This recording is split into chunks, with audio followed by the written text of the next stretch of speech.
Dios. Gracias. Recuerden, o recuerdo lo que le vendía como mercancía el dios Thor a un rey en uno de los diálogos de Platón. Le vendía la mercancía de la escritura, que es la trampa de la memoria. Si ustedes recuerdan el prólogo del libro El lento aprendizaje de Thomas Pynchon, él dice que la escritura es un lento aprendizaje que lleva toda la vida.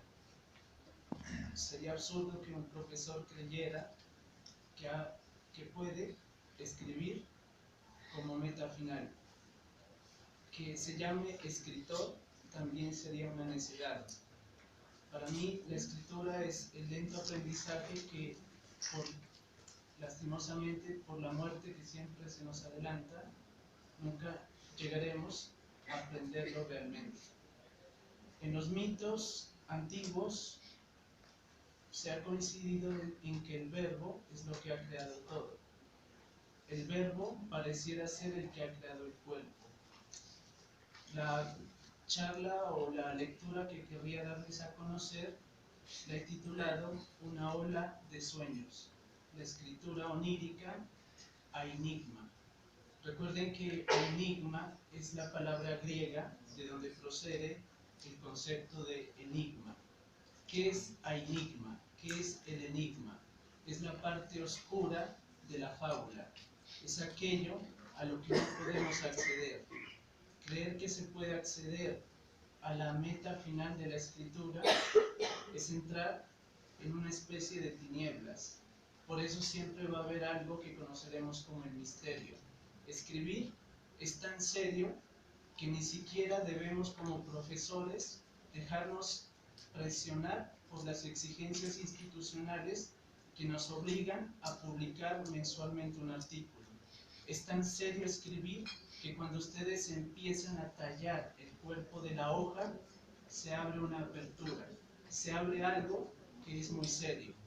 Por eso, lo serio, lo delicado de cuando empezamos a trabajar, en el caso que me concierne, la creación literaria con los estudiantes, sean niños, sean adolescentes, sean universitarios o de cualquier otro ambiente.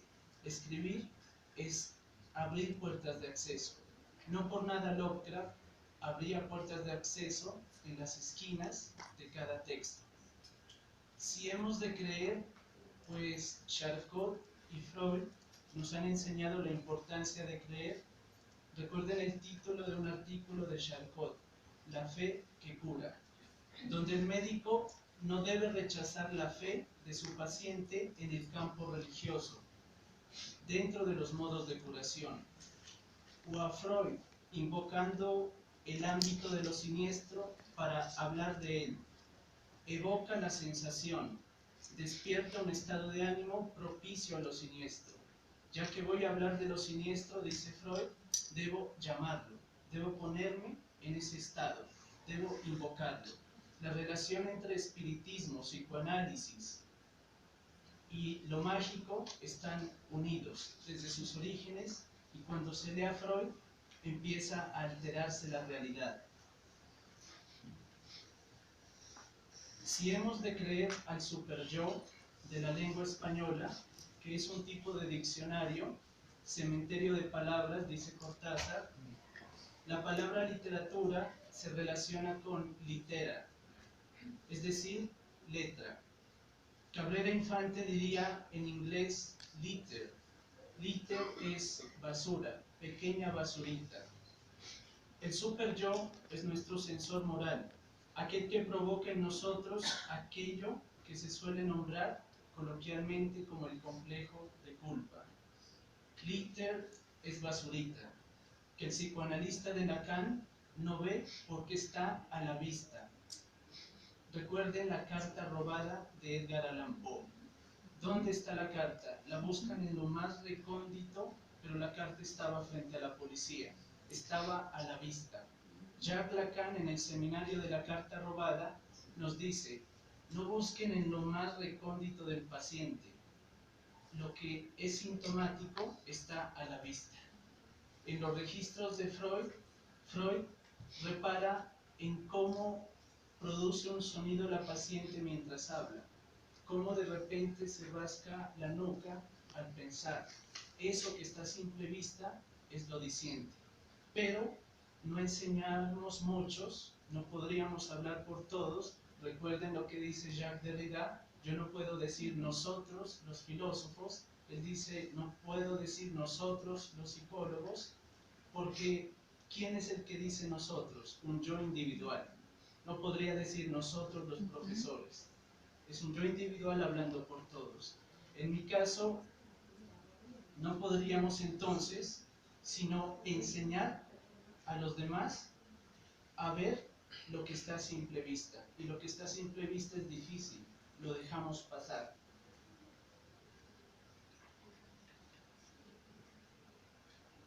El hombre invisible de Chesterton, otro cuento importante. ¿Qué pasa cuando se busca al asesino?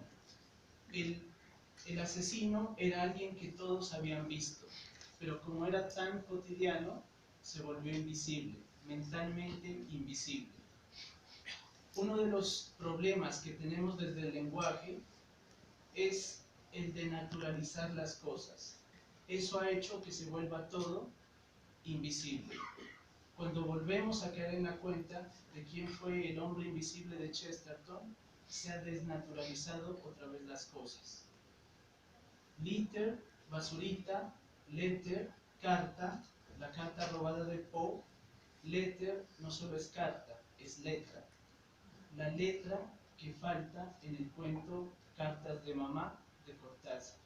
La letra que se reemplaza por otra. Comienzo con uno de los registros de Charcot, de donde nacería la escritura automática de los surrealistas. Todas las técnicas surrealistas realmente son tomadas de la psicología. Charcot la llama escritura sonambúlica, donde el paciente escribe en un estado que no es el de la vigilia.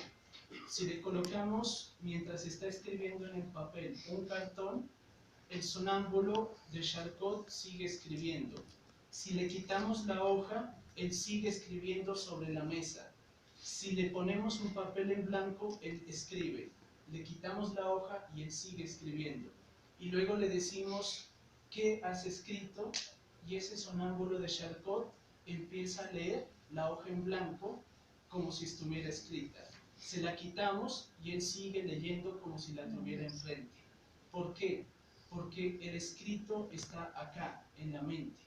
De tal manera que si entro en el estado sonambúlico y ese Charcot me mostrara esta hoja y me pidiera que leyera, yo perfectamente como sonámbulo le diría lo siguiente: aquí lo que escribí fue esto. El castillo azul está tejido, coma, faltaría la coma, por una noche que no se derrite sino a través de un silencio. ¿Por qué? Porque estoy viendo el papel que escribí, pero está acá.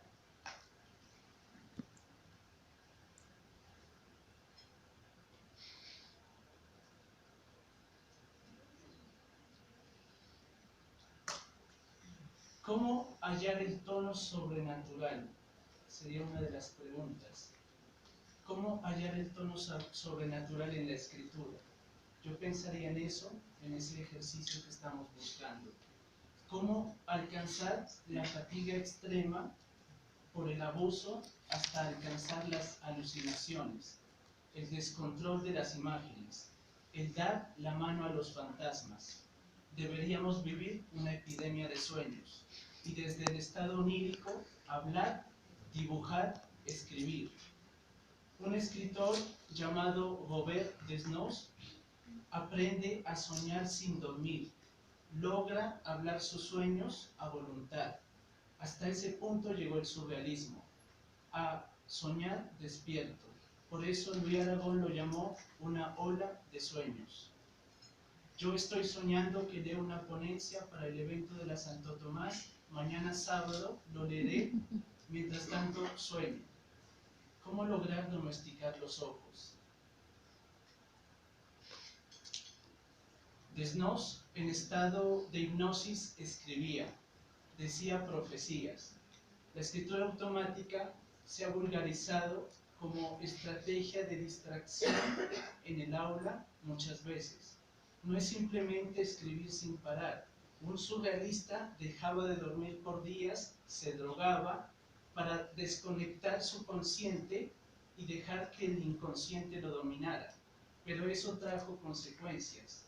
Se decía que esos surrealistas veían dormir a alguien y ellos también quedaban dormidos. Era así de contagioso el mundo del sueño que habían despertado. Por eso es delicado la presencia de la literatura y su escritura en cualquier tipo de aula.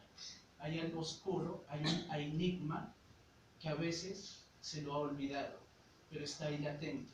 Y siempre va a haber un estudiante que se va a dar cuenta de eso. Siempre va a haber un loco. El psicoanálisis es un trabajo de interpretación, de análisis. Qué curioso que en literatura esas dos palabras se enseñen para entender un texto. Debería hablarse de autoanálisis y autointerpretación de textos escritos por uno mismo. Pero lo secreto del texto quedará intocable. Lo que no quiere ser interpretado se cubre con lo secreto.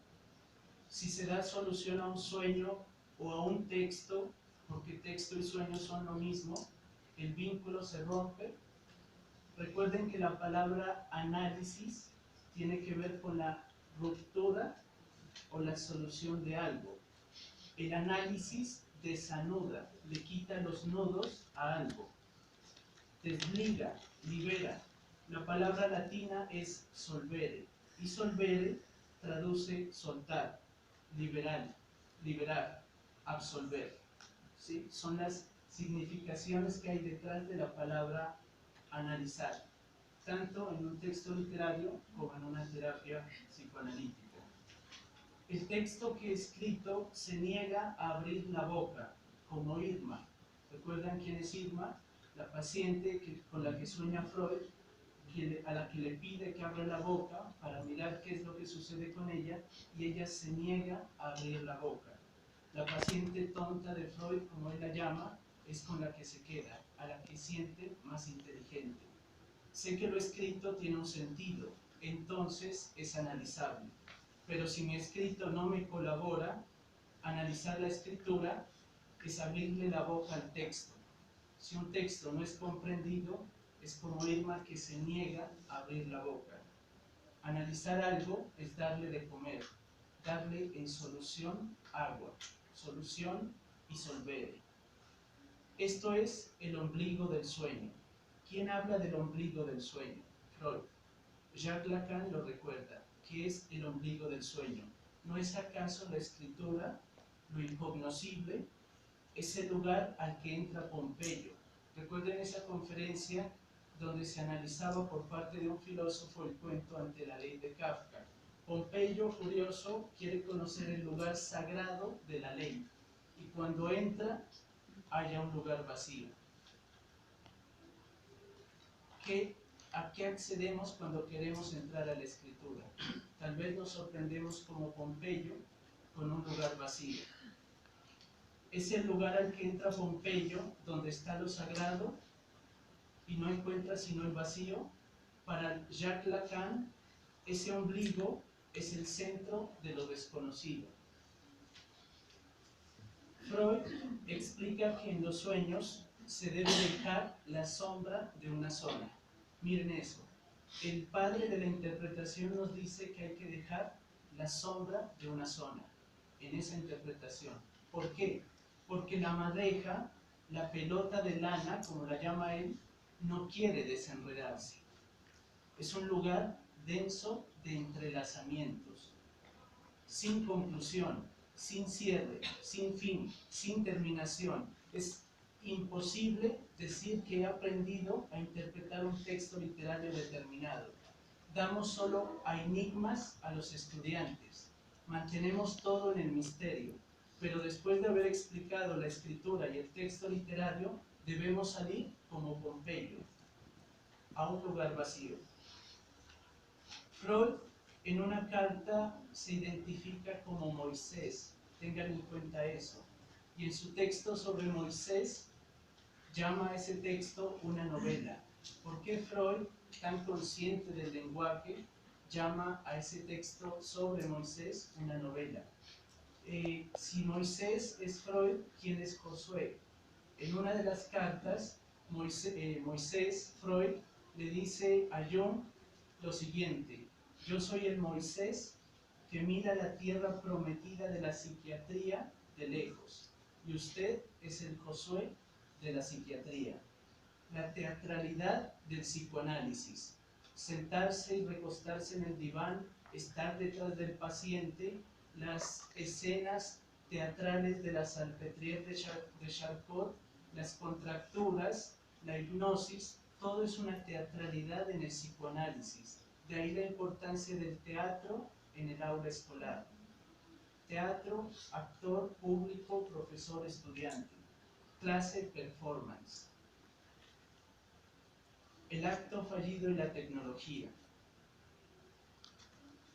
¿Es igual si me equivoco al escribir a mano que en computador o en otro dispositivo? Teniendo además en cuenta que las máquinas nos corrigen los errores creativos. Será una pérdida que Word, a propósito Word, con todo su significado, subraye como error la palabra mini rascacielos. Efectos tecno-psicoanalíticos. ¿Qué pasa con el libro que nunca se escribirá? ¿Se evita el acto fallido? ¿Cuál es el sueño de Platón? Hacer escribir a Sócrates y hacerlo escribir lo que él quiere, dejándolo, Lassen, escribir lo que él quiere. Cartas de mamá, el cuento de Julio Cortázar con el que podríamos finalizar. ¿Qué pasa en Cartas de mamá? Cada vez que llega una carta de Buenos Aires a París, se altera todo, se altera el tiempo, dice el narrador. ¿Por qué? Tenemos a un joven llamado Nico, que ha tenido una novia llamada Laura, pero Laura se enamora del hermano de Nico. Nico muere y el entonces cuñado se marcha con Laura a París. Laura y Luis viven en París y tratan de no hablar de la relación que hubo antes con Nico, hasta que la madre de Luis, dice lo siguiente: en lugar de escribir tu primo Víctor los va a visitar, escribe Nico los va a visitar, pero Nico está muerto. La pregunta de ellos es: si va alguien a visitarnos, ¿quién es? Y cada uno por su lado, miren todo lo diciente que hay en el texto entre líneas, en forma de enigma, cada uno por su lado va a la estación para ver quién es el que va a llegar, porque la madre desde Buenos Aires insiste en que es Nico el que los va a visitar, pero Nico es el muerto. Y miren entonces el problema de los nombres. Cortázar en el cuento dice lo siguiente: los nombres son los verdaderos fantasmas.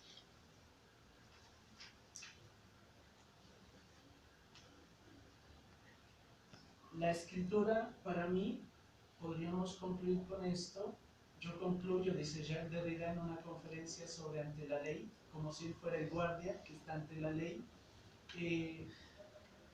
Podría decir yo que la escritura total es un acto fallido, es querer decir algo y terminar diciendo otra cosa. ¿Qué es un acto fallido? Es cambiar una palabra por otra, es leer una palabra por otra, es escribir una palabra y decir otra, es escuchar otra cosa cuando nos hablan, es olvidar un nombre y luego recordarlo, es perder un objeto para siempre o encontrarlo tardíamente. Y entre los ejemplos de actos fallidos podríamos mencionar los siguientes. Freud recuerda cuando un hombre le dice a una mujer que le gustaba lo siguiente: si usted me lo permite, señorita, desearía acompañarla.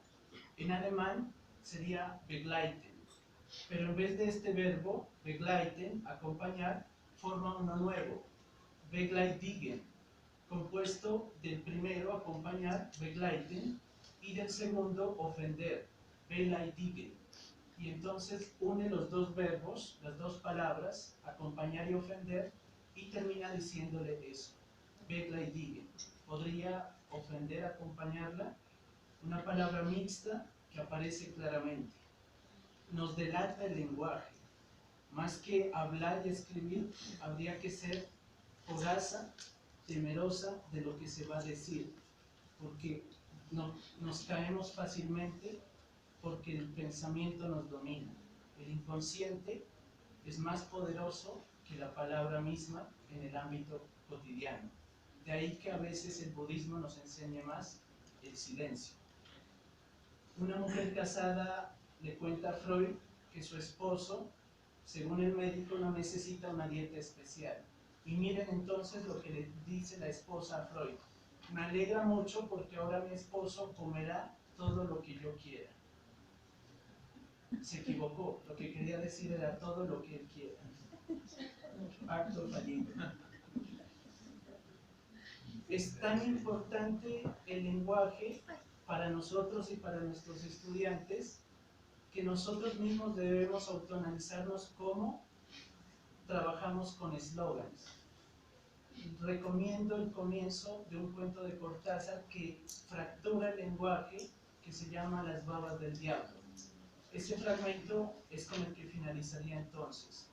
Si se pudiera decir, yo vieron subir la luna, o nos me duele el fondo de los ojos, y sobre todo así, tú la mujer rubia, eran las nubes que siguen corriendo delante de mí, tus, sus, nuestros, vuestros, sus rostros.